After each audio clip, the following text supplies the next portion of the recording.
Hmm.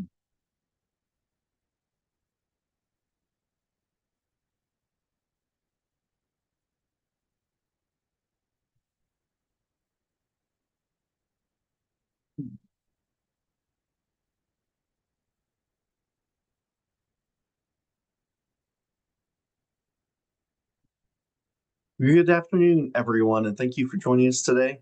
My name is Kent Eiler with Eiler Networking and Computing, and today we're going to demystify the FTC safeguards rule and give you a clear, actionable roadmap for compliance. Before we get started here, let me share my screen so you can see what I'm going to be talking about.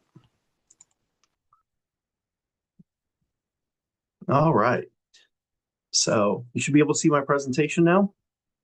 So if you're a small or mid-sized business that handles customer financial information, doesn't matter whether you're a tax preparer, finance company, collection agency, auto dealerships, colleges and universities, or even a mortgage broker, this rule applies to you. And I know what you're thinking, great, another compliance requirement. But here's the thing, this doesn't have to be overwhelming. By the end of this webinar, we'll walk away with three things. First, a plain English understanding of what the rule actually requires. Second, a practical checklist that you can use starting today. And then third, clear options for how to comply, whether you want to tackle it yourself, work with some company like us in a partnership model, or have someone like us handle it completely for you.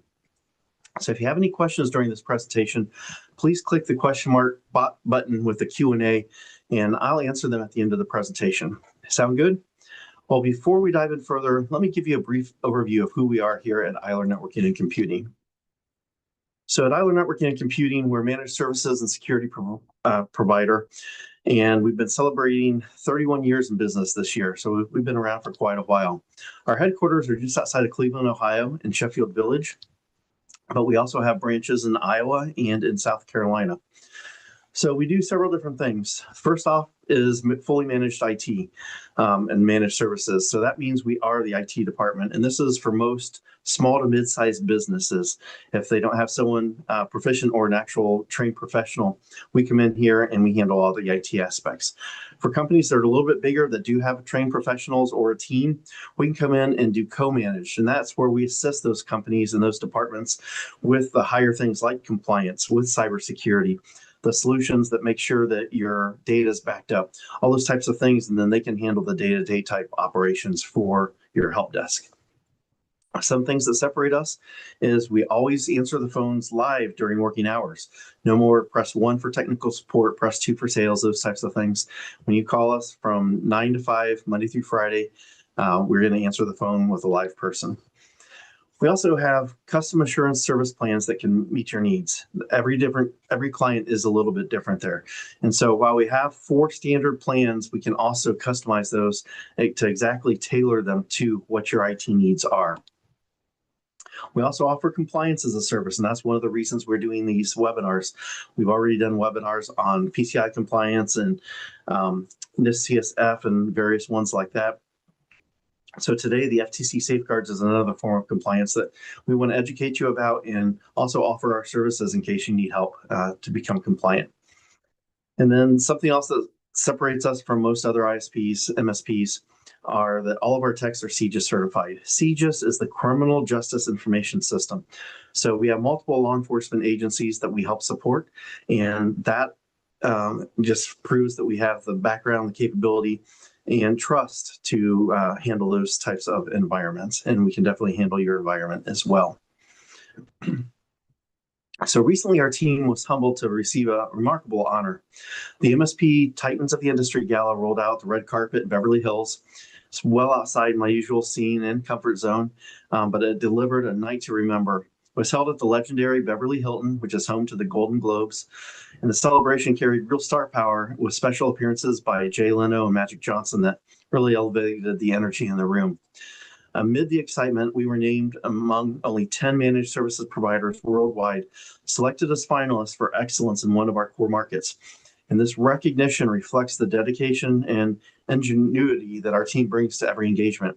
It speaks to the trust our clients place in us and validates our ongoing commitment to delivering the best-in-class IT support, robust cybersecurity, and rigorous compliance services. Being recognized on this stage motivates us to keep raising the bar for the organizations that we serve. All right, so let's dive into the FTC safeguards. So what is actually the FTC safeguards rule?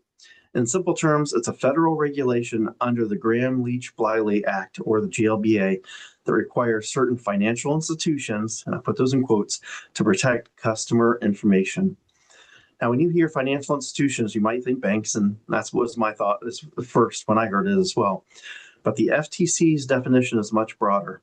If your business collects, uses, or stores customer financial data, things like social security numbers, account numbers, credit information, you likely fall under this rule. That includes tax preparers, finance and leasing companies, collection agencies, credit counselors, and many more. So what's this customer information? It's any record containing personal financial details, names paired with account numbers, social security numbers, credit reports, even payment histories. If a breach happened, would that data be valuable to criminals? Then it's covered. Now, why would you care, I guess, beyond just the law says so? The consequences of noncompliance are real. We're talking about potential fines, FTC consent orders that could force you to implement expensive programs under supervision. There's reputational damage that can kill customer trust, and massive breach response costs if something does go wrong. And here's what's new. The FTC recently added breach notification requirements for larger incidents. So if you have a breach affecting 500 or more customers, you've got 30 days to notify the FTC. And this isn't something you want to figure out during a crisis.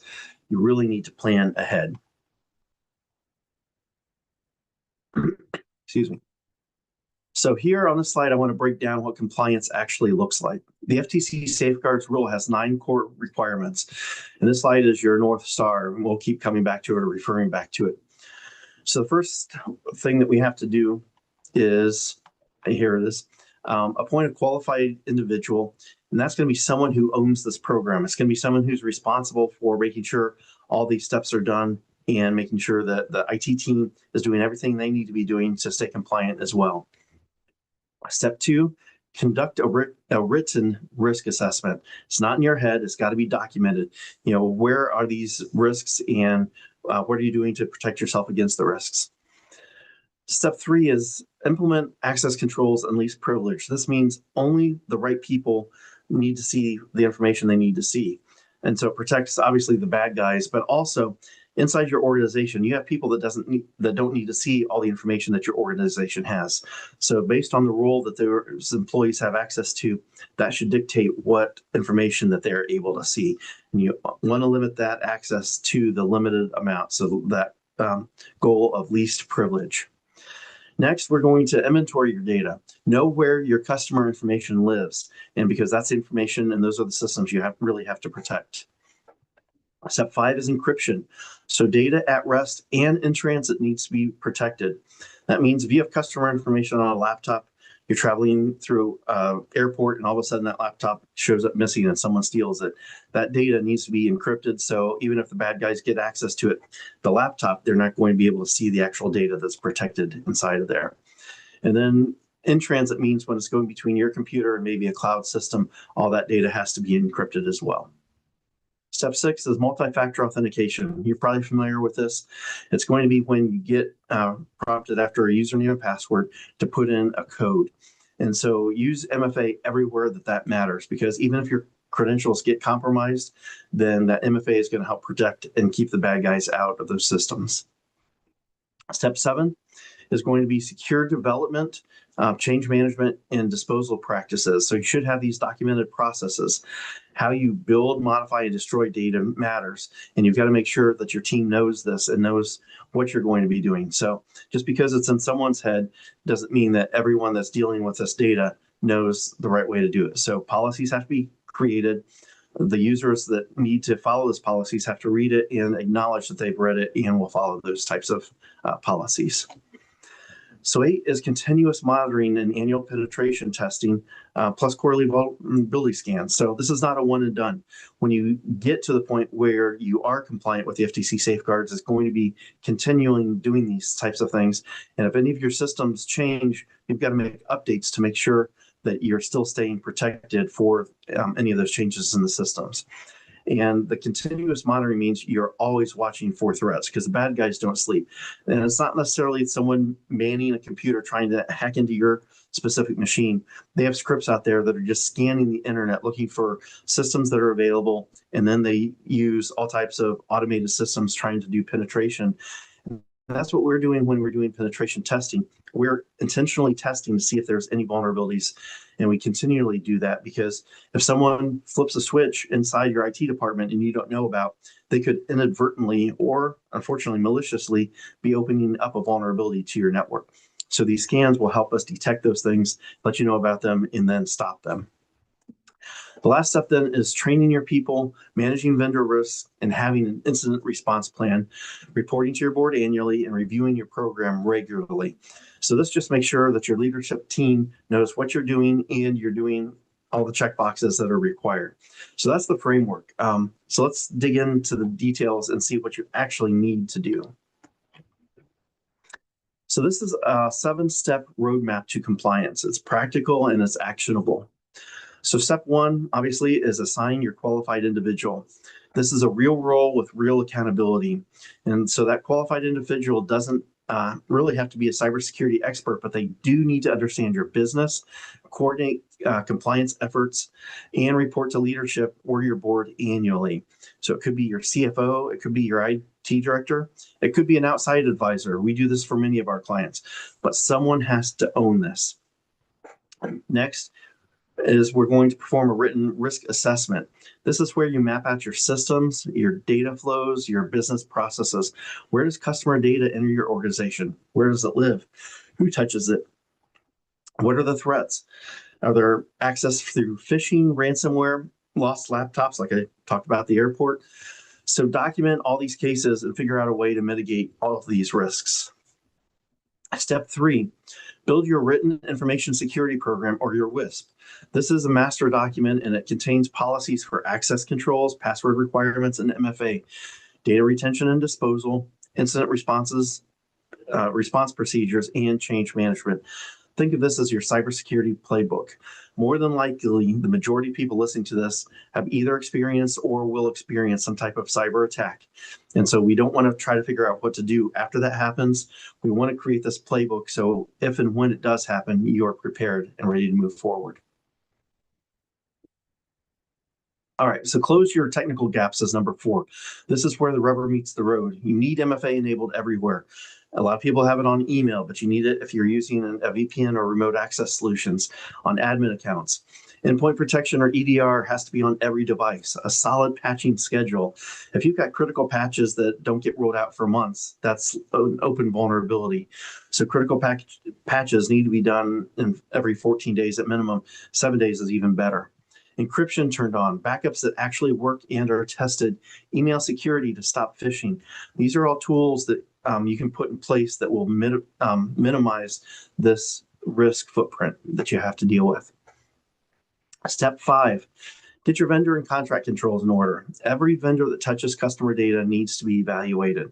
You need due diligence, data processing agreements, minimum security requirements and contracts, and ongoing reviews. Vendor risk is your risk. We're seeing more and more vendors in the supply chain that are sending out requirements saying, what are you doing for cybersecurity? What compliance are you following with? Are there any standards that you are keeping up with? And they're actually doing a risk analysis to see if you are a partner worth doing business with. Because if you're not keeping up with cybersecurity, then you could be creating a risk for that other partner, that other company. Step 6 is train your people and test your controls. This involves security awareness training. We recommend quarterly. They say at 5 to 6 months, people that have gone through this type of training start clicking on things they shouldn't. And so by doing it quarterly, it's typically only about 20 minutes a quarter. That's a great way to stop this threat. Phishing simulations then test whether people click or not, those emails that come in. And then there's technical testings, either annual penetration tests or continual monitoring, plus quarterly vulnerability scans. So these, we need to scan the inside and the outside to make sure where systems can get access. Your employees are your biggest risk. If they click on a phishing scam, or if they click and download an application or a PDF that actually has malware embedded in it.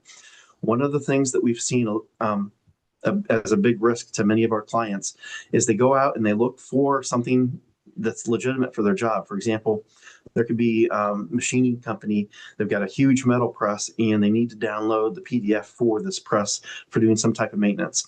So they put in the make and model, they Google that. And what happens is they go to a third-party site that says, here's the user manual for XYZ machine. However, they're not going to the manufacturer for that. They just Googled it. And so it went to a third-party site that is hosted by the bad guys, and they have put intentionally malware on there. So they download that PDF. The engineer thinks they're doing, part of their job, but they're actually opening up a huge security risk on that network now. All right, the last step we're going to talk about here is to prove it. Compliance means evidence. You need logs, you need documentation, that annual board report, remediation tracking, and an annual program review. So that program review is going to be looking at things, what has changed over the last year? Are there new threats? Did the FTC safeguards create new requirements for you to follow? There's several things, and it's, again, not one and done. It's going to be get there and continual review to make sure that you stay and maintain compliance. So I know what you're thinking now. Who's supposed to do all of this? That's a great question. Most people are already swamped at what they're doing. So your qualified individual coordinates, but ownership is then distributed. Your owner or CFO signs off on the policies, or it could be your board. Your QI or your qualified individual drives the program. Your IT team or your MSP handles the technical controls. HR manages employee training. Finance reviews vendor contracts. Legal weighs in on compliance and contracts. It's a team effort, and that's how we get done with all of this. So let's talk about maturity levels, because you don't have to be perfect day one. And so we think about this in 3 tiers. So minimum viable compliance, or MVC. This is what gets you legal coverage fast. You've got a named QI, qualified individual, a documented risk assessment, core policies in place, MFAs turned on, your backups are running, EDR or antivirus is deployed, encryption enabled, phishing training completed, a vendor list, an incident response plan, even if it's basic, and this gets you compliant. But to be good, or to take that next step for operational compliance, is you need to be running smoothly. You've got centralized logging, quarterly vulnerability scans happening automatically. You're testing the backup restores. There's a company that was sitting on a flight back from Chicago next to this guy, and they were compliant with one of the main ones. It was not FTC safeguards, it was NIST CSF, but they had offsite backups. They were doing constant backups, but they did not test the backups. When they got hit with ransomware, their backups actually got encrypted as well. And so they lost over $500,000 out of pocket, even though they had cyber liability insurance that they had to pay, and they got most of their data back, but they didn't get it all back. And so make sure that your backups are immutable, and make sure that you're testing those backup restores to make sure they're good, because if and when an incident happens, that's going to be one of your first keys to making sure you don't cave into that ransomware. There needs to be a user offboarding workflow so ex-employees can't access systems. You have disposal processes for old devices, and a KPI dashboard showing security metrics. And you're delivering that annual board report with real data. So that gives, the whole management team confidence that you're doing what you need to be doing from a compliance standpoint. And that also, if any of your customers or clients in your supply chain, that's going to give them reassurance as well. So now let's take it to the final step. And this is when you're at a great level, and this is you're resilient and auditable. This is where you're truly mature and what our goal is going to be. Continuous monitoring instead of annual tests. Penetration tests happen. Tabletop exercises to practice incident response. Again, this is where you come through and you sit around a table with the key players, and you're going to talk about, okay, let's see what happens and pretend that we just got hit with ransomware. And you go through all the steps. Who's going to be contacted in the process through that, and how do you get the business back in operational as soon as possible? Zero trust principles starting to take hold. Automated compliance evidence collection, maybe even third-party attestation or certification, especially in the supply chain if they're handling your customer data.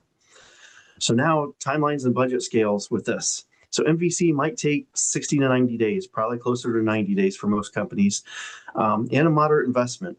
Good's going to take 6 to 12 months of steady improvement, but you're going to have an action plan and you're going to have a set of steps to get you there. Then great is an ongoing journey. But here's the key. You can start with the MVC and build from there. Progress beats perfection.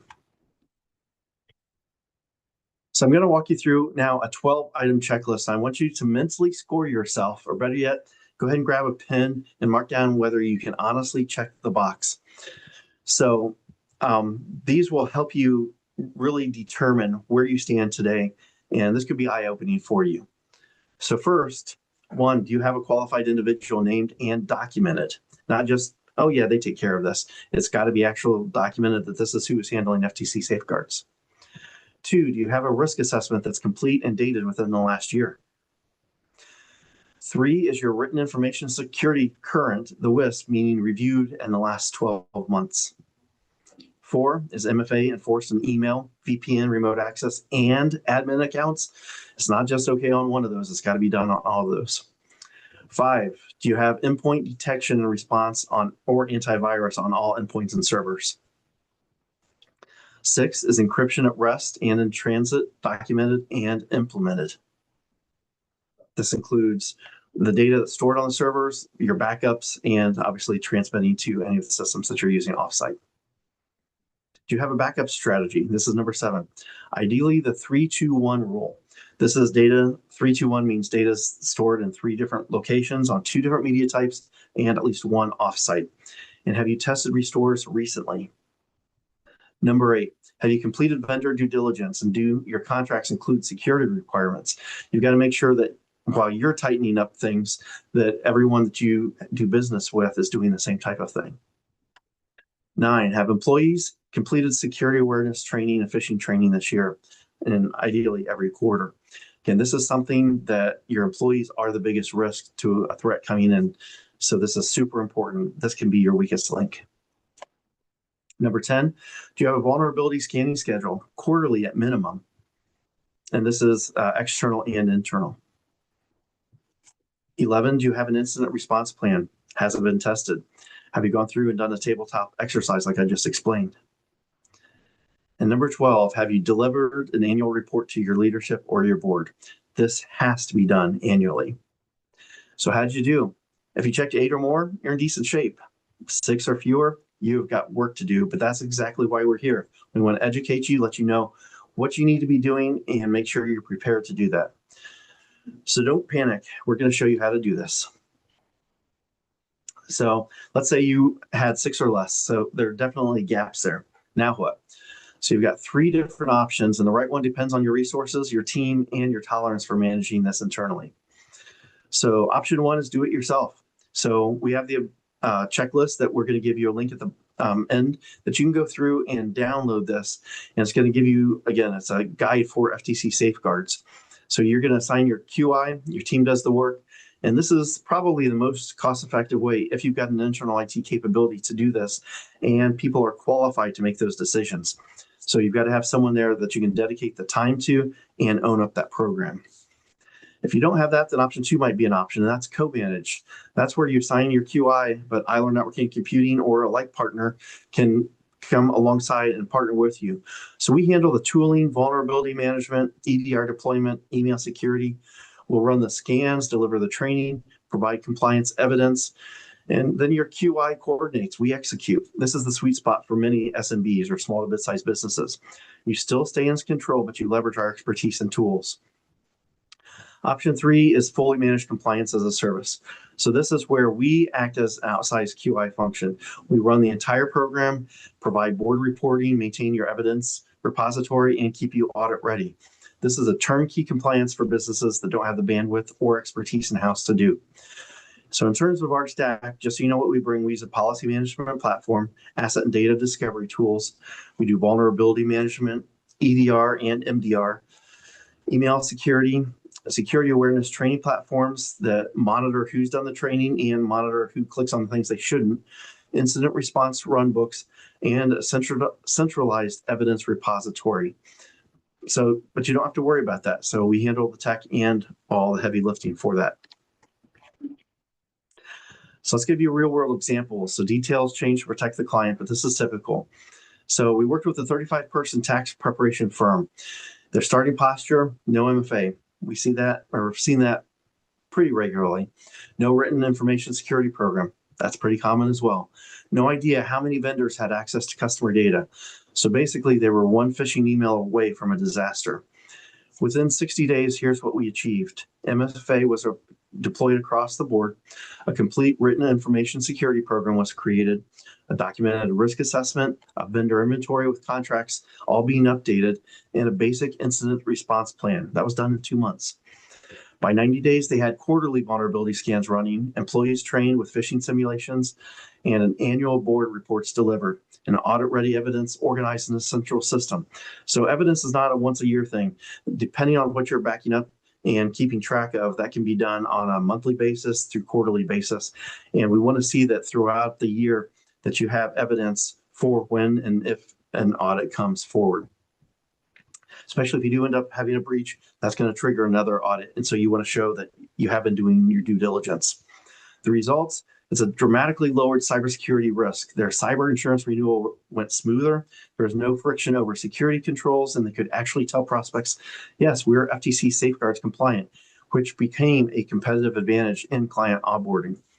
So let's look at what good looks like in a natural process. So if we talk money, because a lot of you are wondering that, every company is going to be different. So I can't really quote specific prices on a webinar, but I can give you typical ranges. So for companies that have between 10 to 50 employees, you're probably looking to low to mid five figures annually for co-managed or fully managed compliance. Smaller organizations might be less. A lot of that is the tool licensing that we have to do, like for the vulnerability scans, for maintaining the compliance checklist, and for the evidence collection, those types of things.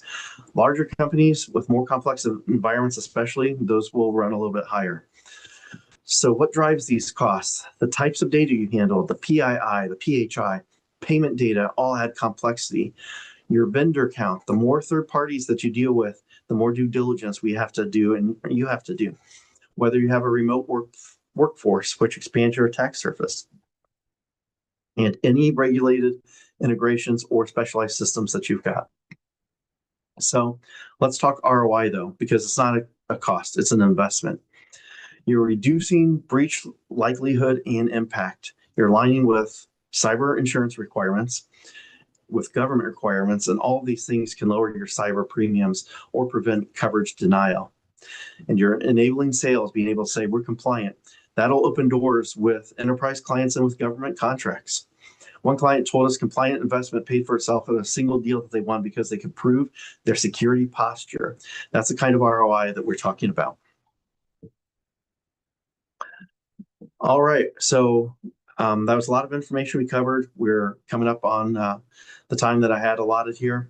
So let's wrap up and tell you a little bit about the next steps. This webinar is going to be recorded, so even if you didn't attend today live and you're watching this from on online recording, we're going to offer you a free FTC safeguards guide to review information that was presented today and kind of give you a checklist as well. Make sure that you're compliant with this requirements if you need to be. To get that, you can go to eiler.com/FTC-safeguards. You can see it there on the slide to download the guide, or you can email us at compliance@eiler.com.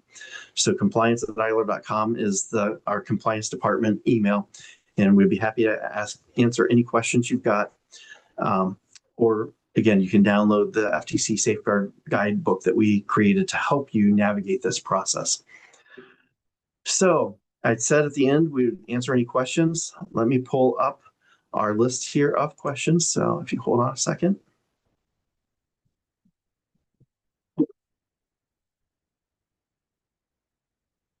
All right, so we do have a few questions here. Okay, so first one, and we get this a lot. Do we have to comply with the FTC safeguard rule? So there are a lot of different businesses, and we try to cover this, kind of briefly at the beginning.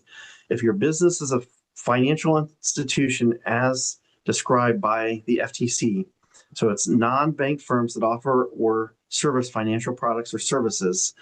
So if you're dealing with financing, car dealerships, colleges that do student loans or colleges. If you're lending in any ways, tax prep assistance, credit counseling, financial advisors, debt collection, auto dealers, any company like that, besides banks, of course, are required to be FTC safeguard compliant. So you're keeping track of the information, and the whole goal, again, of these safeguards is not to punish you, is to make sure you're doing your due diligence to make sure that your customer data is protected. So if you're a service provider to one of these types of firms, your contracts will typically require you to meet equivalent safeguards because you handle their customer data. That was a great question, though. All right, next one. What are the must-have technical controls? So we mentioned this, you've heard MFA a lot. Core controls would be MFA. That's kind of the low-hanging fruit. We recommend that on everything. But make sure your data is encrypted, even at rest. So your backups or where they're stored on computers or servers, those have to be encrypted at all times. And obviously, if you're dealing with a cloud-based system, they're already encrypted as they go from your computers to that cloud system. So endpoint production, which is EDR with centralized logging, that's going to make sure that if a threat comes in, it can try to stop it in its tracks. Least privilege access, that's super important. Make sure employees don't have access to anything they don't need to have access to. Only give them access to the minimal requirement to do their goal. And you want to do role-based permissions, not individual permissions. So when you define, let's say, 5 different roles for your departments, then you have multiple people that fill those roles. You assign a user to a role, and security is already set up for that role. So as you have employee attrition, an employee leaves the company, you have someone else that comes back in and fills that role. You add them to the group-based role, and boom, they've got access to only what they need to have access to. Make sure you have strong password policies. If you have an 8-character password, which you may think is strong, and that's been the requirement for many systems for a while, that can be hacked fairly easily through brute force methods.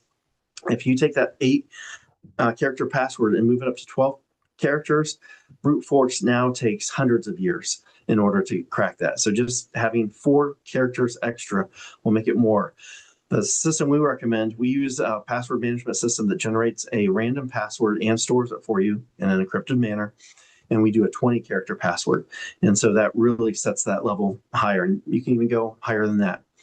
But make sure that you're using strong passwords, a password management tool. Don't write them down on sticky notes. Don't write them down in a notebook in your drawer. Asset inventory of systems and data, timely patching, because the patches are out there because there's a known vulnerability or a bug. And as soon as a company like Microsoft says, we have this security vulnerability, now the bad guys are going to say, there are going to be some people out there that don't implement this patch. So now we know there's a way that we can get into your systems. So doing that in a very timely manner, like I said, 7 days, 14 days at maximum, is super important for critical vulnerabilities and patch management.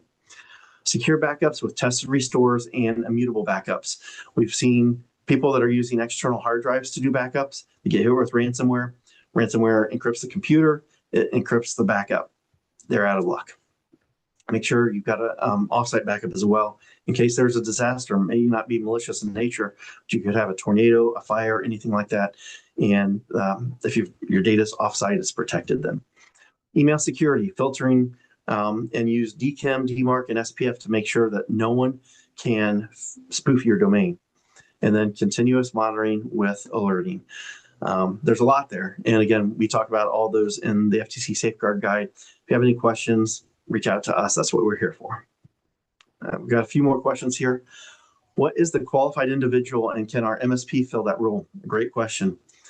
So the FTC Safeguards rule requires a designated qualified individual to oversee your security program and compliance.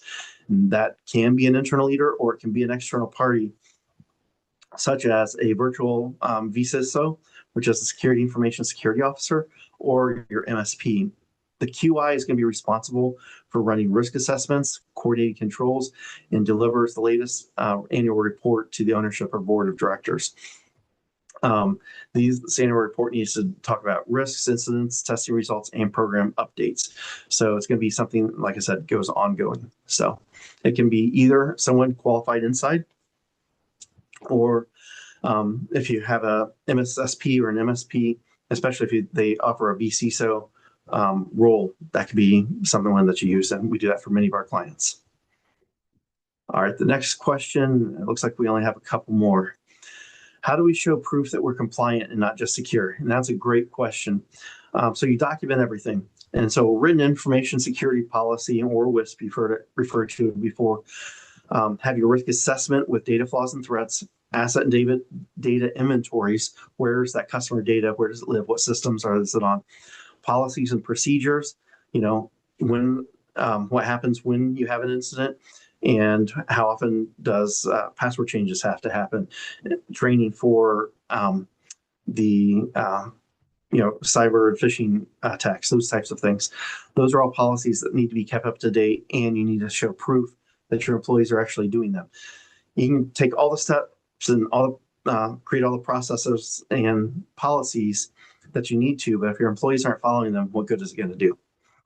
Make sure your MFA and encryption settings are there.